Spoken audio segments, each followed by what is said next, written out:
Recently, the NAACP came out and endorsed Abigail Spanberger. Along the way, the initiatives towards really upholding a biblical worldview and or fighting for causes germane to Black people, the focus changed. The NAACP comes out and endorses a white woman who's running against a Black woman.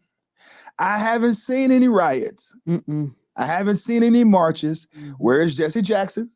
Where is Al Sharpton? Where is Jamal Bryant? All of these Negroes who came out saying that Charlie Kirk is not a martyr and Charlie Kirk was not like MLK. All that stuff, where are they now? Everybody, I hope and pray that you are doing well. I'm your host, John Amanchukwu. This is Disturbing the Peace, and we will disturb the peace tonight. I have a phenomenal set and group of panelists that have joined me tonight for a phenomenal conversation. We have to talk about Lieutenant Governor Winsome Sears and Abigail Spanberger, okay? Recently, the NAACP came out and endorsed Abigail Spanberger. Now, the NAACP was founded in 1909. It's a group that's supposed to be for the advancement of colored people, supposedly. But we know what happened in 2008 through 2013. Ben Jealous took over. He found a creative way to get out of the red. He took on the LGBTQIA plus agenda. Then they went to the jet black. And along the way, the initiatives towards really upholding a biblical worldview and or fighting for causes germane to Black people, the focus changed. And now the focus is the advancement of queer people and criminal illegal aliens. We're in a bad place. But the NAACP comes out and endorses a white woman who's running against a Black woman. I haven't seen any riots. I haven't seen any marches. I haven't heard from BLM. Where are they? Where is Jesse Jackson? Where is Al Sharpton? Where is Jamal Bryant? How about this? Where are all the people who had something to say after the assassination of Charlie Kirk? Right. All of these Negroes who came out saying that Charlie Kirk is not a martyr and Charlie Kirk was not like MLK. All that stuff, where are they now? Where is the Divine Nine? These people who are part of fraternities and sororities and the Masons and all of these Black organizations, where are they right now when it comes to the NAACP endorsing a white woman over a Black woman? Now, keep in mind what happened in the last election. Barack Obama came out and upbraided Black men because they were going to support Trump and not support Kamala Harris. Joe Biden comes out and says, hey, man, if you're confused on who you're going to vote for, then you're not Black. But now the NAACP can endorse a milquetoast white woman? And he also endorsed her. He went campaigning in Virginia. Obama. Exactly. Obama did. Matter of fact, he's going there to support her this weekend. And so it's a travesty. Show these images right here on the screen. I want everybody to see this. Let's just look. Just look. That is hilarious. Go back. Just get the glimpse. She looks nervous. Just look at her. She's thinking to herself. Shoulders up by her. She's scared. You know what? I hope they don't find out that we, just freely call Black people N-words at the dinner table for sport. And we make monkey jokes. We make coon jokes. I hope these N-words don't know. Just look at her body language. She's extremely uncomfortable. And the NAACP, let me first off say, was started by Republicans. A lot of people don't know that. Sure. And they left the Black community a long time ago, years ago. And I can even say, we're talking about the NAACP, but I can give you an example locally. And in the Supreme Court justice race here in North Carolina, you had Judge Mark Martin, who was running, and you remember Judge Ola Lewis. I do. Who is a black woman. I do. But guess who received the endorsement from the Durham Committee of Black Affairs? Okay. Mark Martin, Judge Mark Martin. They did not endorse Judge Ola Lewis, the black woman. Really? Really? I remember that. Yeah. Absolutely.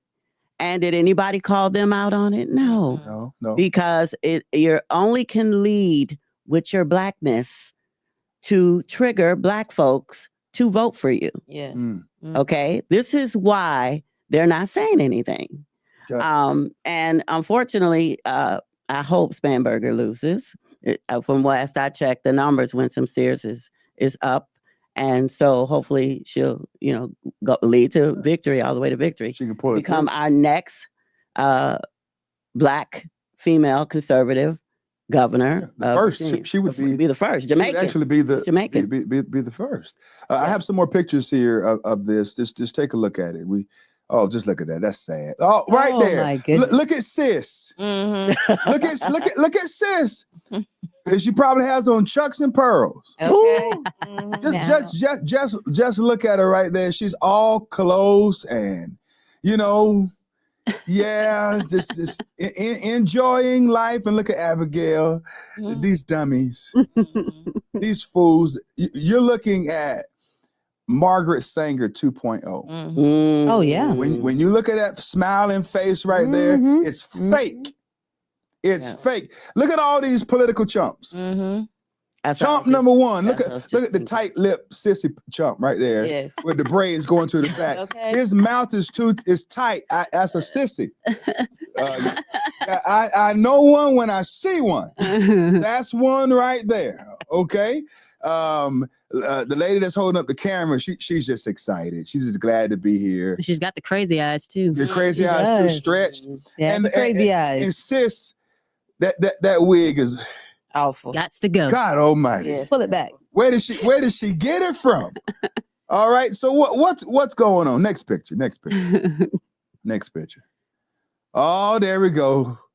They have the young generation now. Photo op. How are they not coons? Like, how are they not? Right. Those are the sellouts. When we went to the White House, for a Black History Month event, it was the end of the world. Oh, it was. We were runaway slaves, cockroaches, sellouts, and everything. Yes. And but they can be there with her, someone who is not the president. She's running for office. Right. And doesn't represent anything that I think that Black people should be excited about. And they can all but give her a hug, all but sit on her lap and tell her what they want for Christmas. And it's supposed to be okay. Because it's about control, and it stopped being about Black people, like you said, a long time ago. And they only push Black people when they fall in line with their ideology. Right. So if you're for abortion, you're Black. If you are for any type of degeneracy, you're Black, and the Democrats will worship you, take you in, wrap their arms around you, kiss on you, and love on you. But the moment you have a different mindset, then we see people like L. Louise Lucas, who is an NAACP member out of Virginia, saying she's going to make sure Abigail Spanberger gets in because all skinfolk ain't kinfolk. Oh. And there was a white lady on the panel with her, nodding her head. Yeah. And I'm just right on, sister. Wow. Why are you talking?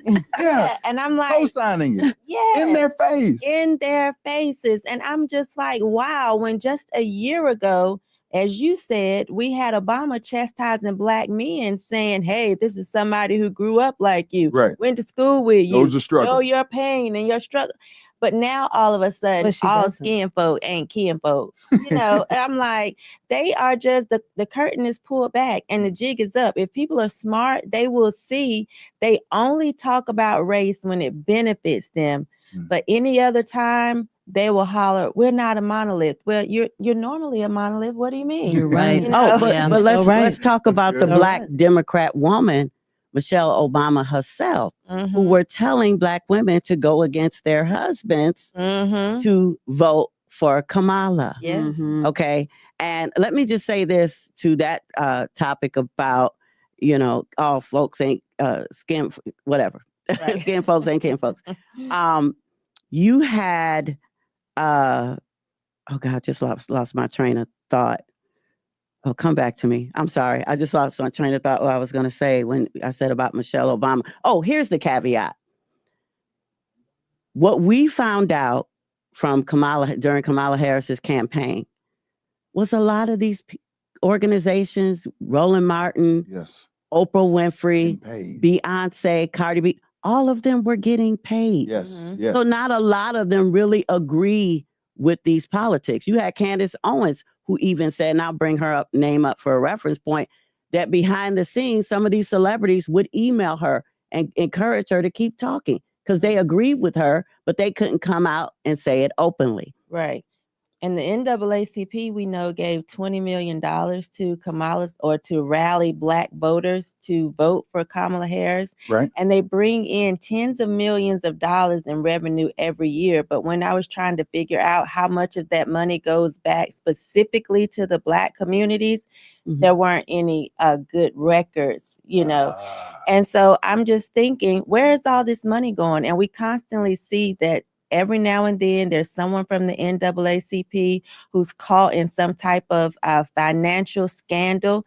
Where's the money going? It's just like the whole BLM when you had them in buying mansions because we had so many Black people insecure that needed somebody to tell them their Black life mattered, and white people having this white guilt, just throwing money at this organization who did nothing for the Black community. But we continue to push these organizations and act as if they have the best interests of Black people, and it's clear they don't. They don't. I always tell people, if they're leading with a racism agenda, go read the fine print because you're not going to benefit from it, Black people. You're just not. Well, the issue I have with like NAACP, and I know it was created by Republicans, but if you think about like the civil rights movement, it wasn't grassroots. It was a communist. It was a communist push because they wanted a bloody civil war because the Soviet Union wanted to take over the South. And they were like, hey, what can we do? So they sent an agent. He looked around. He said, oh, we can use the Negro American because they're insecure because of slavery. So they did that. And then they tried to push a bloody civil war. There's books about it where these people were trained in the Soviet Union. Black people, like I think her name is Julia Brown, Manning Johnson, and they came back and they jumped on anything that they could. It sounds like the news lines today. There was a kid in New York who robbed a store of a white man. The white man shot him and he was killed in the process, or the Black kid was killed in the process. Manning Johnson jumped on that. They made all these flyers. They were like, hey, let's start a bloody civil war. So they started rioting. I was like, this sounds like today. It sounds like 2020. They started rioting. So when I think about the NAACP, I'm like, it's probably been co-opted by communists. So that's why they don't do anything for Blacks. That's why it's not Republican. That's why it's not conservative. And so it's like the proof is in the pudding, and that's the fruit of it. Yeah, and they promoted a lot of the white people or Jews saying they were socialists that started the NAACP. And you brought up Manning Johnson, who talked about how the NAACP just likes to have these race issues, and all they talk about is civil rights for the Negro without talking about the responsibility of the Negro. And he was saying how we will never have, or you can't have equal rights without having equal responsibilities. But so many of these people just whine and cry and want handouts, opposed to actually helping the community and having the community take on responsibilities so that they can actually get where they're trying to go. So unless that happens, there will never be any true advancement, which is why we're going backwards. Crime is rising. As you said, we don't have the families that we once did. So how are we advancing? Our kids can't even read and write. Where is the advancement of these colored people? You know, it's missing. And as I've traveled this country, going to school board meetings, going to places like Newark, New Jersey, and even to Baltimore, I mean, it's all intentional. They have to keep certain Blacks as low information thinkers so that they will naturally be low information voters. It goes Mm. hand in hand. Dumb down the test scores, pass them along. The CEO of schools in Baltimore makes $479,000 a year, Right. but the kids can't read Unbelievable. or write. It's a Unacceptable. travesty. Yet Roland Martin made $350,000 Mm. the past election cycle. All right, I'm talking about Roland Martin, the guy who was on his laptop. Mm. That's just reported. And no, it's not report. No, I mean what It's- he made. Yeah, okay. They I'm don't getting tell ready it to all. tell you it's law and gospel. Roland Martin made $350,000. That's true. Mhm. But Roland Martin was on his live show looking at some behinds Yes, he was. and some penises. I didn't see that. Oh, I saw it. I will show it to you, Are you serious? so you can see it. You How need did I miss this? you need to see this, because Roland Martin loves to talk about Mhm. racism, white people, and the like. And Are they white? from watch One this. black. From the glimpse of what I saw, it didn't look like a black butt. What? It didn't look like a black butt cheek. It had to be white or mixed. I think it's white. Oh, I thought it was black. No, I don't think. Nah, it didn't look. You saw the image. I saw the No, it was white. You I didn't have my readers you on. didn't have your readers on. Roland Martin, you say so much about white people. All that trash. Talk all that trash about white people, white supremacy, blah, blah, blah, blah, blah. But you sitting there on your show, you Sasquatch sissy, watching white butts. Mm. Wait. And then when it was streamed Mhm. for people to see it, and you can see him up there having a conniption because everybody was able to see that he wasn't looking at no woman with no Meg Thee Stallion rump. Okay, he wasn't doing that. Okay, he was looking at a man. No, wait a minute. At a man. I am married to a white man, so if you want an expert opinion on a white butt, We need it next time. I need to No, do a segment on what color was the butt that Roland Martin was looking at. I need to know. I need Put it in the comments. Put it in the chat. comments. I need to talk to Scott. Yeah, but see, Scott, tune in. If you're tuning in, let us know, man. but Go ahead. they're all hypocrites. You have They are. AOC married to a white guy. yeah. Ilhan Omar married to a white guy. If she ain't married to her brother, if she Yep. divorced her brother. And Kamala was married to a white guy. Kamala Yep. married to a white guy. Don Lemon. Yeah. Okay. Yep. So yeah, really, Yeah. don't do as I say, or how's the saying go? Do as I don't do as I do. Do as I say. Mhm. Yes. Jason always says they hate the tree but love the fruit. Right. Ooh, Yeah. good one. That's the good. analogy. Oh. Yeah. Man, I got to use. Yeah, that was good. That stings, and it should. All right? And Mhm. so, hey, NAACP, we don't support you. You're defunct. You are now endorsing white women, and this is terrible. To all the black people out there who are funding them, Mhm. you have your lifetime memberships. You know, because once you start offering lifetime Yeah. memberships, that tells you Mhm. that you're not growing year over year. Yes. You're Mhm. dying. Yeah. So you're trying to make it where it's a lifetime subscription. You know what I mean? Right. Mhm. And no one There's no renewal. there's no renewal. Mhm. It just rolls over. I mean, that's garbage.